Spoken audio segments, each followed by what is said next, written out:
Los que tienen la inmensa paciencia de seguirme, cosa que agradezco, ya saben que tengo cierta deformación profesional, cierta inclinación por los libros de memorias y biografías.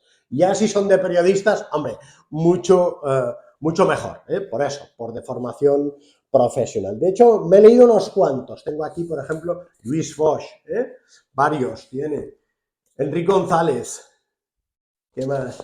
Plácid García Planas, Rafael Nadal, el primero que escribió Los Mandarines, Xavier Mas de Chachaas, algunos han sido, por cierto, ex colegas en la memoria, hasta Albert Montagut, en mi caso hay que tener estómago para haber leído este libro, pero bueno, un día les contaré. Tomás Alcoberro, ¿eh? Pedro J. Ramírez, aunque luego no me dio la entrevista, pero bueno, él se lo pierde. Joaquín Luna, ¿vale? Por eso, el último que he leído y que recomiendo desde aquí es este, Marius Carol, Historias de la Canallesca. 100 y pico páginas y creo que son 16, 17 euros. Son sus memorias periodísticas. Bueno, no, son relatos, pero de memorias periodísticas. El exdirector de La Vanguardia hasta hace relativamente poco. De hecho, lógicamente, empieza por la infancia y luego por los diferentes medios por los que va pasando. El Correo Catalán, el Noticiero, El País, La Vanguardia, etc. Hay algunas cosas con las que, como se pueden imaginar, me he sentido identificado. Por ejemplo, de pequeño me encantaba recortar periódicos, lo mismo. Bueno, yo lo hacía de mayor, hasta que finalmente me pasé al PDF, pero tengo un poco síndrome de Diógenes. En casa entraban los periódicos. Es cierto, por ejemplo, en mi casa, La Vanguardia, el diario de toda la vida, y luego yo todavía compraba el Avui, con 13 añitos, y luego a veces el Correo Catalán o el Noticiero, el Ciero, que era vespertino, y él también cita, de hecho, habla precisamente de estos periódicos, el Noticiero Universal, el Correo Catalán, el periódico El País y La Vanguardia. Me había dejado el periódico. Bueno, empieza en el Ciero de becario, que ya explica, no les voy a contar todo el libro para que tengan ocasión de comprarlo y leerlo, pero ya explican que en esa redacción se toreaba. Lo dejo ahí, ¿vale? También esa imagen mítica que tenemos a veces del periodismo, ¿no? Todos los miembros de la sección de deportes eran noctámbulos, bebedores, jugadores de cartas y mujeriegos. Ahora la cosa creo que ya no se estila tanto, luego pasa por el Correo Catalán. Ya dice, el Correo Catalán fue un periódico también, yo lo recuerdo mucho porque Wilfredo Espina, hablaremos de él, pero quiero mandarle recuerdos desde aquí, creo que ahora vive en Mollat, tiene ya sus años, espero que goce de buena salud, fue un periodista fundamental en la Cataluña de esa época. De hecho, antes, incluso durante la dictadura, Fraga, bueno, y no sé hasta qué punto Franco también lo temía en la posibilidad, en la medida de las posibilidades, porque claro, evidentemente era una dictadura.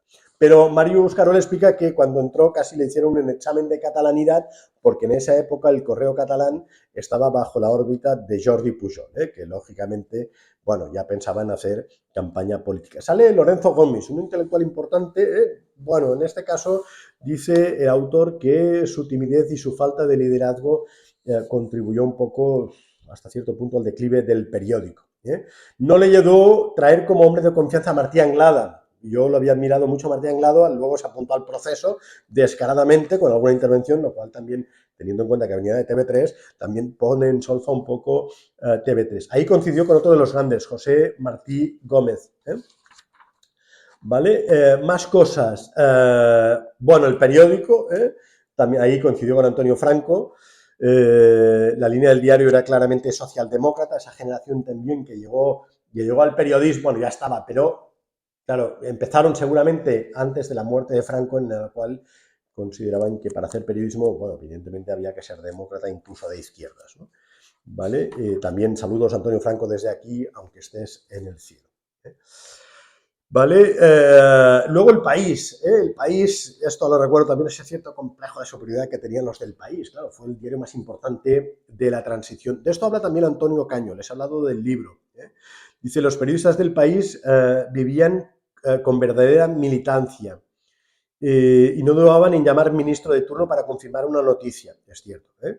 Juan Luis Cebrián era poco menos que Dios y Augusto del Cáder su hombre en la tierra. ¿Vale? Y luego ya en La Vanguardia, por ejemplo, un pequeño homenaje a Joaquim Ibars, corresponsal en México, evidentemente me sumo a él. Ibars era uno de los grandes. Y también alguna anécdota de Joan Tapia. Joan Tapia fue un hombre de Pallac, también de izquierdas, con Jordi Pujol tuvieron una relación, me atrevería a decir, algo tormentosa. Explica alguna anécdota como que le llamaba el presidente de la Sanidad, entonces era Pujol, y Tapia lo hacía esperar o lo llamaba luego, para aquello de marcar el territorio. El poder, según Tapia, hay que saberlo manejar sin dejar que te avasalle. Bueno, quizá el periodo más interesante, incluso para mí, porque Marius Carol y yo coincidimos en La Vanguardia, bueno, yo era un Mindundi, que es lo que sigo siendo, él ya era un redactor importante, y luego siguió Casa Real, ahí no sale en el libro, hay que decirlo, no soslaya, y luego llegó a la dirección. Pero salen esa época de La Vanguardia, esa época mítica de La Vanguardia de los años 80, la calle Pelayo, las puertas giratorias de la calle Pelayo, que por cierto, habla Luis Foix también en este libro. Muy recomendable. Marius Carol, por cierto, es de los periodistas que mejor escriben en Cataluña. Yo creo que hay dos, si me permite, Manuel Trayero, que está por encima, ya saben que Trayero aquí es Dios, pero Marius Carol y Rafael Nadal, cuando no tenían que ejercer funciones directivas, son de los periodistas de su generación que mejor escriben. Con Marius Carol hay que añadir una cosa, que era el hombre que llevaba las mejores corbatas de Cataluña, en este caso también en segunda posición, detrás de Josep Antoni Duran y Lleida.